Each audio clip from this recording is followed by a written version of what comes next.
Good morning, students. In previous lesson, we have seen about uh, how the Brahminical text was differentiating the pupil and how through Varna and through Jati they made a sharp divisions. In that specifically with the Chandas, they made a difference. Manusmriti had laid down some duties for the Chandas and they were prohibited to come in the city. We left the last portion of that. So we will start from there. Or I think you started your homework. Please do it at the time and send it to me today. Then that will be better for the things, and I can put your not today means whenever you are appointed to do it. So that I can put your attendance there. So last paragraph में जो है हमने देखा था कि देखेंगे कि जैसे जो चाइना से आए हुए जो पिलग्रिमेज थे उनके रिटर्न डॉक्यूमेंट से बता रहे थे कि चांडाल लोगों का जीवन बहुत दर्दनीय था और अछूत कहा जाता था और वो मार्केट प्लेस में नहीं एंटर कर सकते थे। परंतु ऐसा जो है उन्होंने कहा था और ऐसा ब्राह्मणिकल टेक्स्ट में भी था। परंतु अगर हम चांडालों की कहानी या इनके जो जीवन शैली के बारे में और शास्त्रों में देखते हैं तो अलग अलग जगह पे इसको अलग अलग तरीके से व्याख्यात किया गया है। अगर हम देखें तो जो हिस्टोरियंस ये कहते हैं कि ठीक है उनका जो जीवन की डिग्रेशन थी, उनकी जो मतलब उनको प्रोहिबिटेड किया हुआ था, उनको अलग किया गया था, परंतु वहीं पर अगर हम इसी चीज को दूसरी तरफ से देखें तो बोधिसत्व जो थे बुद्ध, तो उस जमाने में बुद्ध धर्म और जैन धर्म अपनी क्या कहते हैं बढ़ने के का उस पे था, यानी कि बढ़ रहा था अपने लाइफ की जो यूथ टाइम पीरियड में था, बढ़ रहा था वो। ये धर्म जब बढ़ रहा था तो वहां पर बोधिसत्व का एक ऐसी कथाएं हैं जिसमें वो अलग अलग जगह पर जन्म लेते हैं और उस जन्म में क्या मतलब वो अपने चमत्कारों के द्वारा, वो अपनी दिव्यता के द्वारा उस चीजों को शुद्ध करते हैं, उस प्रॉब्लम्स को रेक्टिफाई करते। तो यहाँ हम देखते हैं कि बोधिसत्व जो है वो एक बार चांडाल की तरह घर में पैदा हुए और वो खुद ही चांडाल के रूप में रहे।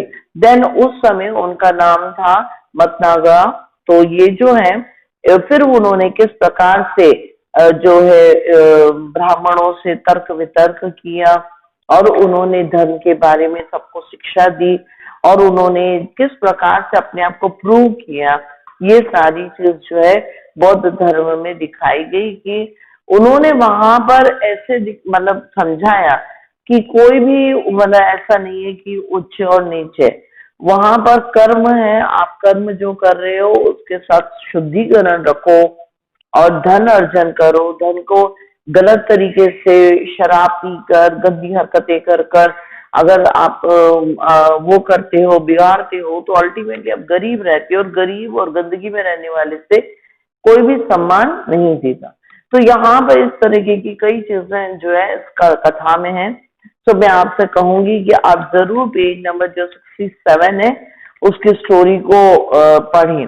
अब जो टॉपिक आ रहा है वो हमारा है पेज नंबर 68 का, जिसमें beyond birth resource and status, यानी कि आपको जो जन्म से जो रिसोर्सेज, धन संपत्ति, घर, जमीन, जायदाद, और उस जमाने में तो गाय बैल मवेशी कहते हैं जिससे मवेशी वगैरह, ये सारी चीज जो है उनके स्टेटस के साथ आइडेंटिफाइड थी। तो आज हम जो पढ़ने जा रहे हैं वो इसी प्रकार से कि क्या जो जातिवाद के अंदर किसको कितना अमीर होना चाहिए, किसको कितना गरीब होना चाहिए, या कौन व्यक्ति है जिसको संपत्ति दी जाएगी, कौन व्यक्ति है जिसको संपत्ति नहीं दी जाएगी, ये सारी चीज आज हम पढ़ने वाले। तो अगर हम देखें तो इंडिया के सब कॉन्टिनेंट एरिया में कई सारे तरीके के लोग थे जो हम चैप्टर सेकंड में देख चुके हैं। ये कई सारे लोगों में स्लेव्स थे, गुलाम थे, जब बिना जमीन वाले एग्रीकल्चर लेबर थे, खेतीहर मजदूर थे, और शिकार करने वाले थे, मछुआरे थे, और जो कह सकते खुद की जमीन पे खेती करने वाले थे। और अगर हम देखें तो सरपंच जैसे कहते हैं हम, विलेज के हेडमैन थे, क्राफ्ट पर्सन थे, और मर्चेंट्स थे जो व्यापार के लिए दूर दूर देशों में जाते थे, राजा महाराजा थे। तो ये सारे अपने अपने जगह पर सोशल और इकोनॉमिकल रिसोर्सेज को क्या कर रहे थे, हैंडल कर रहे थे, और उनके जो सोशल इकोनॉमिकल रिसोर्सेज उनके पास होते थे। अब इनको हम देखने जा रहे हैं, हम एग्जामिन करने जा रहे हैं कि सोसाइटी में इनकी संपत्ति का क्या असर होता था, और ये रिसोर्सेज किस प्रकार से वो लोग क्या करते थे, अपनी स्टेटस, अपनी पोजीशन को, अपने सम्मान को बरकरार रखने के लिए यूज करते थे। सबसे पहले जो आ रहा है आपका, उसके अंदर हम देखेंगे कि स्त्रियों की क्या अवस्था थी प्रॉपर्टी को लेकर। और हम यहाँ देखने जा रहे हैं महाभारत की एक कथा।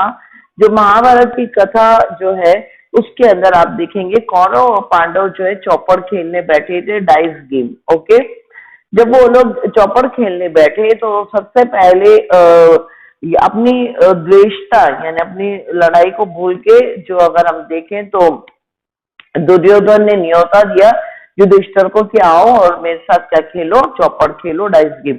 इन रियल ये पद्धति थी उस जमाने में, दिवाली के दौरान, जो आज भी हम लोग क्या करते हैं, पत्ते खेलते हैं, हम लोग नहीं, मीन्स लोग पत्ते खेलते हैं और क्या करते हैं, पैसे जुआ खेलते हैं। एक तरफ से वो ट्रेडिशन हो सकता है, परंतु ये बहुत घातक भी होता है कई लोगों के लिए, जैसे इनके लिए हुआ। युधिष्ठिर जी वहां पहुंचे और वहां पर गेम शुरू हुआ। धीरे धीरे युधिष्ठिर ने अपना सब कुछ हार दिया, यहाँ तक कि खुद को भी हार दिया।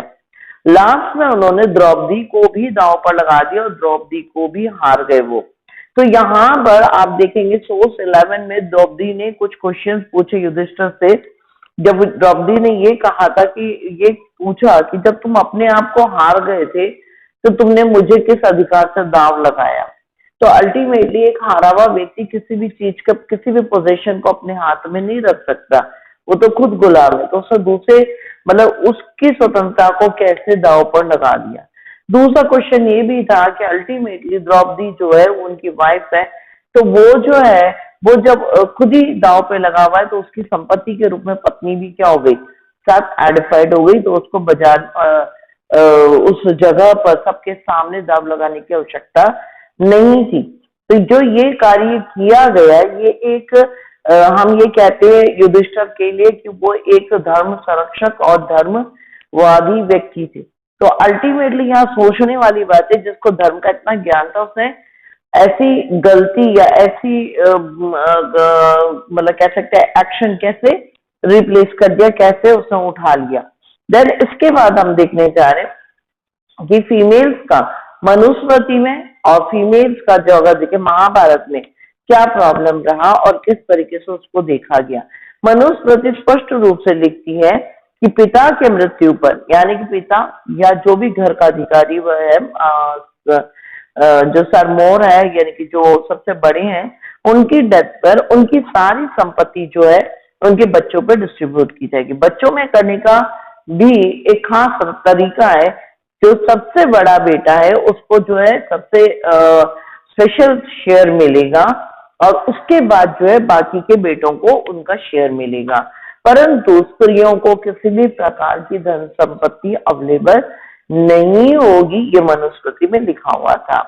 वहीं पर अगर आप थर्ड पैराग्राफ में आते हैं तो स्त्रियों को ऐसा नहीं है कि बिल्कुल छूछे हाथ या खाली हाथ दिया जाएगा, नहीं, लेडीज को तो, फीमेल को, घर की औरतों को बराबर गिफ्ट अवेलेबल करने चाहिए। ये भी कानून में दिया गया है कि औरतें जो है उनको अलाउ किया गया है कि वो क्या करें, गिफ्ट लें, रिसीव कर सकती हैं। शादी में उनको स्त्री धन दिया जाना चाहिए। स्त्री धन का मतलब होता है स्त्री का धन, यानी कि पहले भी मैं बता चुकी हूँ वुमेन्स वेल्थ। ये भी स्पष्ट रूप से हमारे इसमें, ये जो वुमेन्स वेल्थ है वो स्त्री के रहेगा, उसके ऊपर उसके ससुराल या उसके पति का ऐसा नहीं होगा कि वो लोग ले लेंगे, उससे छीन लेंगे, परंतु ये स्त्री का रहेगा। परंतु अगर स्त्री इसको चाहती है तो अपने बच्चों में डिस्ट्रीब्यूट कर सकती है, अपनी बेटियों को भी दे सकती है, अपने बेटों को भी दे सकती है। और अगर वो चाहती है और उसके पति की रजामंदी है, पति से पूछ कर वो उसका इस्तेमाल कर सकती है। तो ये सारी चीजें जो हम देखते हैं ये यहाँ पर स्पष्ट तरीके से थी कि पति क्या उसपे जो क्लेम नहीं है, परंतु पति की आज्ञावश वो उस चीज को कर सकती है। देन अगर हम देखें तो वुमेन्स जो है उनके पास कोई स्पेशल प्रॉपर्टी या संपत्ति नहीं होती थी, परंतु हर तीज त्योहार पे और जब भी जैसे स्त्रियां व्रत करती हैं, कोई स्पेशल ओकेजन होता है, तब उनको जो है गिफ्ट दिया जाना चाहिए।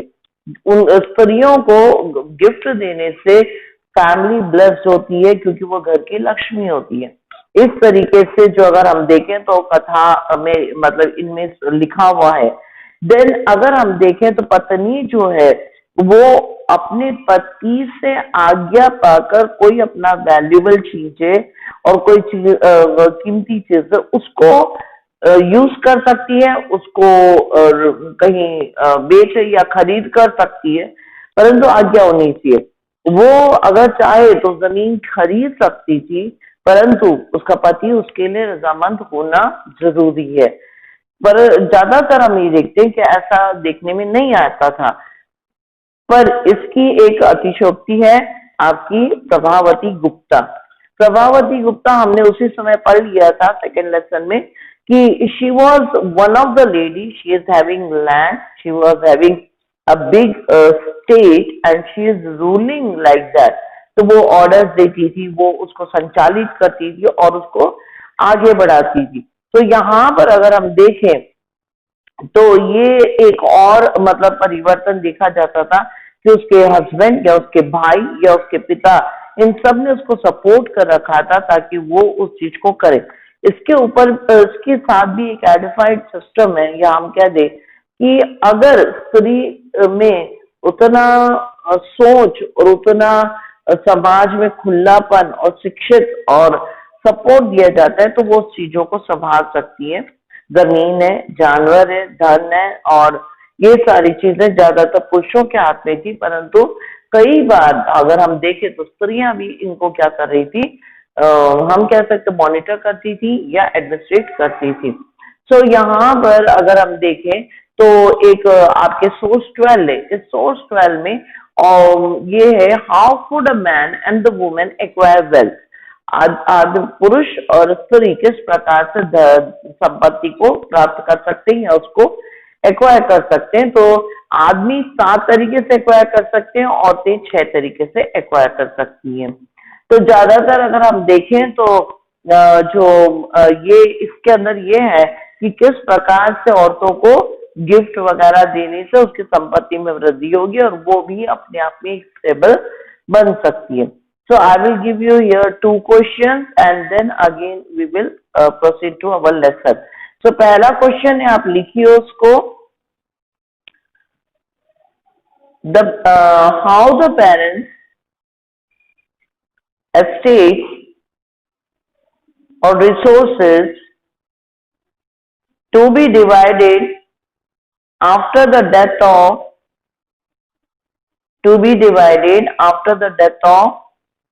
the parents according to Manusmriti. Again I am repeating the full question. How the parents estate or resources to be divided after the parents or after the death of the parents according to Manusmriti. Okay, then next question is, what is Stri Dhan? What is Stri Dhan? How it can be used? I think you got the question and you can do it very well. So now we are stepping ahead in 69 page, Varn and access to property. इसका हम first paragraph ही देखेंगे और बाद का जो है अगली बार देखेंगे। तो यहाँ पर आपको मालूम था 4 वर्ण थे, और 4 वर्ण में अगर हम देखें तो शूद्रास, और अगर हम देखें तो एक और शब्द आता है आपके जो गुलाम, एक तो शूद्र और गुलाम, इन दोनों के पास अगर हम देखें तो अपनी कोई निज संपत्ति नहीं पाई जाती थी, क्योंकि ये जो है सोसाइटी का सबसे निम्न वर्ग था। ये हैंड टू माउथ जैसा अर्निंग इनके पास रखी जाती थी।